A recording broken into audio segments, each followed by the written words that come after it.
Hello, folks. Welcome to Kudlow. I'm Larry Kudlow. So Judge Bruce Reinhart today admitted the FBI's raid on President Trump's Mar-a-Lago home was unprecedented. He rejected Merrick Garland's attempt to keep the search warrant affidavit completely secret and under seal.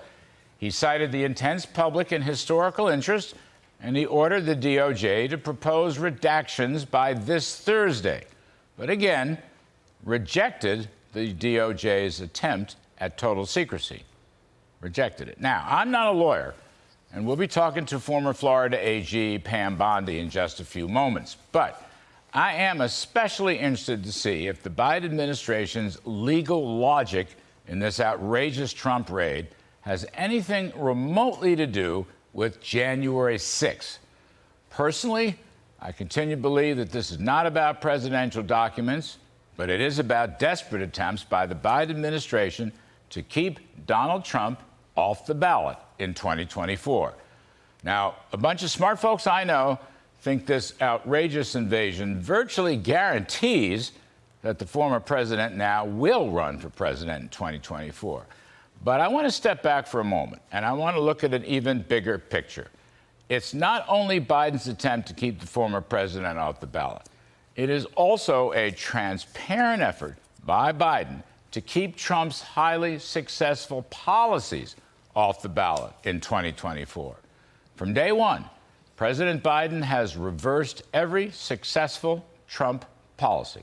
Large tax cuts and major deregulation that gave us the most prosperous economy in many generations, including historic low unemployment for blacks, Hispanics, Asians, and women.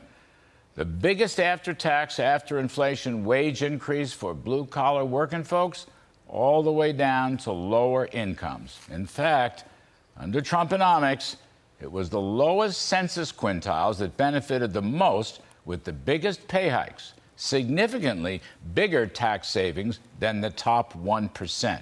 Tax avoidance fell sharply. Offshore money returned home to the U.S. When combined with deregulation that had 8 regulatory reductions for every increase, both large and small businesses prospered and hired as never before. These companies paid out huge bonuses to their workforce, kept prices rock bottom for their consumers, and returned high dividends and share buybacks to pensioners and 401ks and IRAs. What's more, Trump's deregulation opened the spigots for fossil fuels and renewables, both of which benefited mightily under his policies as America became energy dominant throughout the world. Gas was $2 a gallon. Food prices were virtually flat. Prescription and generic drug prices actually declined. Top-line inflation remained under 2%. Supply-side incentives worked, just as they had under JFK and Reagan. This was free enterprise capitalism. Tax and regulatory barriers were lowered. It paid more after tax, after inflation, to work, to invest, and to take risks. And you know what happened? More people worked, invested, and took risks. This was democratic capitalism with a small d. President Trump said we will reward success, not punish it. Government intervention was minimized. Economic freedom was maximized.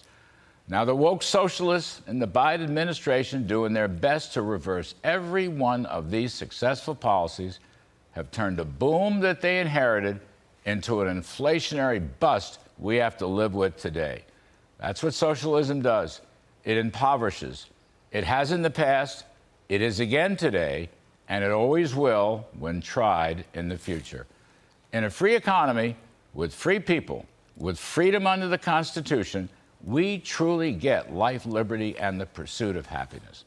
It is literally these freedoms that President Biden and his crowd are trying to keep off the ballot this November, and keep it off in November 24. And that is why the cavalry is coming. Americans love freedom. And that's my riff tonight.